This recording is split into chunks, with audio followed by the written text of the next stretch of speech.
All right, man. Let's get into some football talk. We got a crazy busy show, and before we get started, please do me a favor. Look down there below and see that subscribe button. If you're not subscribed to the channel, go ahead and click it. Doesn't take but a couple of seconds. Doesn't cost you anything. It's not going to sign you up for anything, and it helps us out a lot. And also hit the like button, little thumbs up deal, and help us out there too. As we get closer to the season, El Toro, I thought it'd be fun. About a week ago, I put out a prompt on social media to send us your questions from the viewers, right? We want to hear from some of you guys, see what you're thinking as we head in this football season. And we're going to call this, going to be a recurring thing. We're going to call this the Monday Mailbag, okay?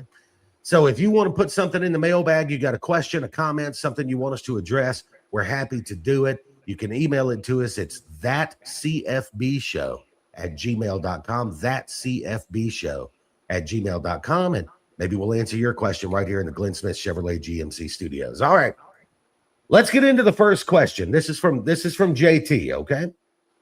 And I think this is directed at me more than it is you, but we'll see. He says, "Why are you so down on Sig? He's just doing what every other coach would do if they could." He means that for me, right? I'm waiting for your answer, Jay. Yeah, okay. Because you're not as down on the Indiana scheduling as I am. I'm not. And so let me start with this, okay? I'm not down on Sig. I'm up on Sig. I think the guy's one of the top 2 or 3 coaches in college football. I think what he's done at Indiana is something that has never been done before, and hell, may never be done again. He's amazing. He is what he's accomplished there in just 2 years is beyond anything that anybody should have ever expected. I think the guy is fabulous. But there's another part to this. He canceled the Virginia series. Now he cancels the Notre Dame series. And then he says something stupid like, well, I'd love to play Notre Dame, but they should have to come to our place twice, and we only go there once. What? Yeah, no major program's going to agree to that. You're going to play a home and home. That's the way this works, right? So I'm not down on Sig. I'm down on that attitude. And yes, JT, look at me on this. It's important. I agree with you that every coach in college football would do the same thing if they could. The problem is that you have business partners, the conference you play in, the TV network that if you're in the Big Ten, Fox Sports is throwing down $1.2 billion a year for those Big Ten games. And the first 3 weeks of the season, your schedule is absolute trash. So all I'm saying is, and again, as I've said before, I'm not saying you got to schedule Georgia. I'm not saying you got to schedule Tennessee. But you could give us how about Indiana versus SMU for a 2-game home and home? That'd be nice. I would watch that. I am not watching you play Howard. There's no world where I'm watching you play Howard or Western Kentucky. I'm not doing it. So, yeah, I'm not down on Sig, man. I'm down on this philosophy of, make your non-conference games as easy as you can. Makes sense, Jay. I totally understand you better than after you explained that. I mean, I actually agree with you, Jay. I agree with you 100%. Want to make it a little bit more TV worthy, huh? I mean, I'm a fan. I want to see big games. I want to see Indiana play a Tennessee, right? I think that would be awesome. I'd love to see a 2-year home and home with Indiana and say Florida State. I would watch that, even Duke or somebody like that. I mean, I'm watching that. But I think as fans, while it benefits the coaches, see, the SEC has a rule that you have to schedule 1 Power 4 opponent in your non-conference schedule. The reason they have that rule is because the SEC has a lot of teams that have traditional rivals that are Power 4 teams. South Carolina has Clemson. Georgia has Georgia Tech. And so to make it, Florida has Florida State. We go on. But to make it fair to those teams, the SEC just put in a rule that everybody has to have 1 Power 4 non-conference opponent. Simple, easy. And I think this is just a guess on my part. I think when it comes time for the Big Ten and Fox to renegotiate their media contract in a few years, I would bet that Fox puts a little Do the same pressure. thing. Yeah. Puts a little pressure on the Big Ten. Like, we need some big early season games, man. You know? Especially after the defending champ schedules Howard, huh? Yeah. I mean, I get it. You need that one. I want one or two breathers a year. I get it. Players need it. The coaches need it. But give me one that's at least interesting. It doesn't have to be, the biggest team in the world. It doesn't have to be Notre Dame, but something that's interesting. That's all I'm saying. All right. This next question from the mailbag, kind of a hot take. It's one of your guys, man. Email came from Weagle Forever. Okay. It's sort of a hot take. Well, I'm going to let you take this one. Kalen DeBoer will be fired this year. Book it. Not really a question, but I'm going to throw it to you, man. I absolutely agree. If he doesn't bring back the physicality and the Alabama standard to play football, I think he don't make it, Jay.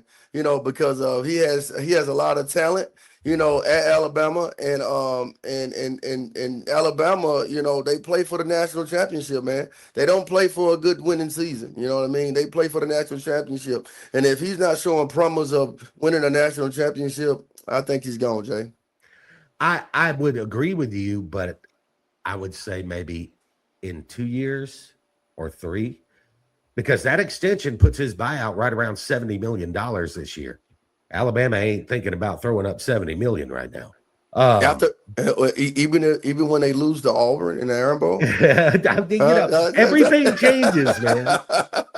Look, I'm just saying, I got a 10 in my wallet, so look, here is my thought. I can't imagine Kalen DeBoer getting fired this year unless it's a complete bottom out. And I'm talking about 5-7, dissension in the locker room, like complete chaos, right? Just a meltdown.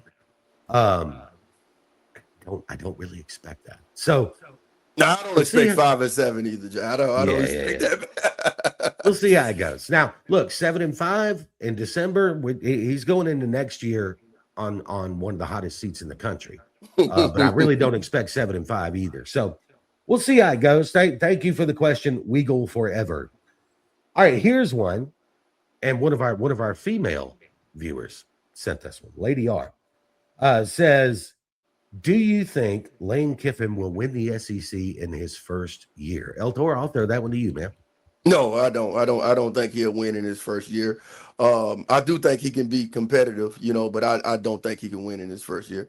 I mean, you just have two other, like Georgia and then Texas. No. I don't think so, John. I'm with you. I don't think LSU is ready to win an SEC championship yet. And it won. Georgia and Texas, just it's like trying to catch somebody in a 100-yard dash when they got a 10-yard head start. You know what I mean? And so I don't see that either. But I agree, and thank you for the question. All right, here's a good one. JM Tide emails in. Again, the email address is thatcfbshow@gmail.com if you want to get a question in. Actually, before we answer this one, because this is a good one, let me tell you about Glenn Smith Chevrolet GMC. They're our anchor sponsor here. They're located in East Central Alabama, kind of close to the Georgia line. And people from all over Georgia, Alabama, Florida, all over the South come to Glenn Smith to shop for their next car or truck because they have over 500 vehicles on the lot ready for immediate delivery. The used car selection is absolutely fabulous. If you want an economy car, maybe you got a kid getting ready to go to college, right? If you want a family car for vacations and stuff, they can help you there. Sports cars, they got those too, man. And the used selection, they're going to work with you, going to give you a great price. You're going to drive away happy. It's Glenn Smith Chevrolet GMC. They're in Opelika, Alabama on the Columbus Parkway. You can visit them online at glennsmith.com, GLYNN Smith.com. And like they say, come on down and get ready to smile. All right, here we go with the next question in the mailbag. JM Tide asks, who will be the Alabama quarterback and why? So I think we can answer this. I mean, last week we had writer for On 3, Chris Lowe. Chris Lowe reported that he expects Keelan Russell to be named the starting Alabama quarterback maybe as early as today. Maybe by the time you see this tonight, he's already named it. Mhm. And the word is that last Thursday's scrimmage, Keelan Russell led a long touchdown drive on the opening drive. There were some good runs in there. There was a rushing touchdown at the end of it. He's kind of getting a grasp on the offense. And the bigger word is he's just a little bit special with his just raw talent. And Keelan Russell's the Alabama quarterback, no question in my mind. Yeah, I totally agree with you, Jay. Keelan Russell is the guy. Yeah. And I think Austin Mack's really good. And what I think is going to happen, and Austin Mack may have to play this year. I mean, quarterbacks get hurt, man. So it's especially a guy who can run around like Keelan Russell can. So, Austin Mack's got to be ready to go too. And I feel good about Austin Mack if he has to come in a game or if he has to start a game or, something like that. So I think Austin Mack will play behind Keelan Russell this year, may get some playing time. I think Keelan Russell will establish himself this year. And then, with 1 year left to play, I think Austin Mack will transfer somewhere that he's going to be a starter and probably do very well. So, but things change in a heartbeat in college football. So, but yeah, I think we both agree. Keelan Russell's the man. And like I said, by the time this airs, it may have already been decided. And final question. This one is personally a question to you. It's from Don. Don says, does Eltoro believe that the Auburn defense can be as good as last year if the offense is running at a super high pace? All right, Eltoro, I mean, look, Gus Malzahn was the offensive coordinator when you were at Auburn.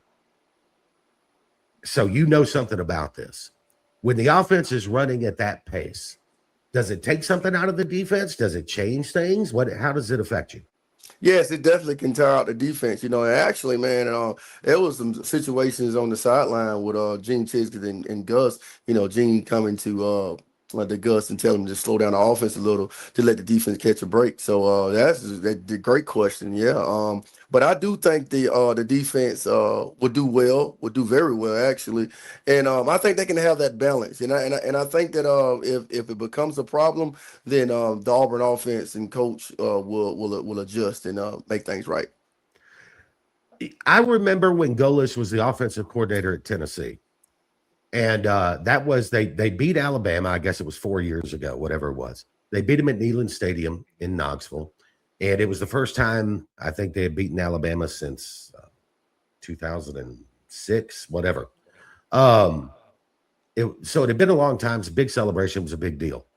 I remember Golis making a comment to the one of the guys calling the game said that he talked to Alex Golis, and Golis said, "Yeah, I have to remind myself in this game." Stick to the run, to the run, because you can't. He goes, if I go up against that Alabama defense, and I'm predictable, right? If they just know we're just dropping back and slinging it because I'm going to get my quarterback killed, So I think Golis is a smart offensive guy, and I think he wants to go fast. But I think if he gets a little lead, don't be surprised if maybe a few more seconds tick off that play clock. You know what I mean? And like you said, the defense has got to breathe a little bit too. Mm-hmm. So yeah, great question, Don. Thank you, El Toro. So what is a preseason? This isn't a question from the mailbag. This is just me. What is a preseason opinion you have that you are willing to completely own if it blows up in your face?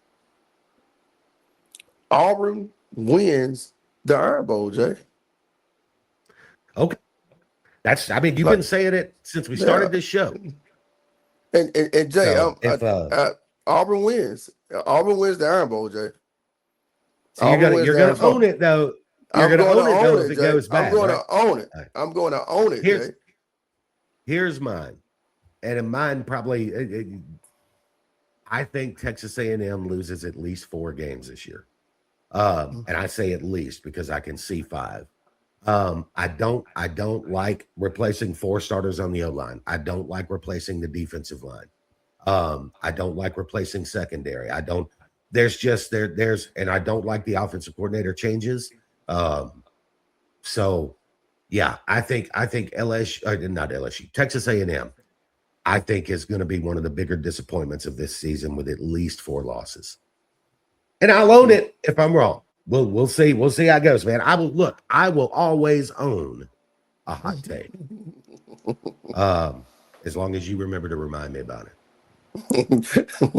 If you don't remind me though, I'm gonna pretend like I never said it. So what's the old saying? Like, I guarantee it unless it doesn't happen. Unless it ever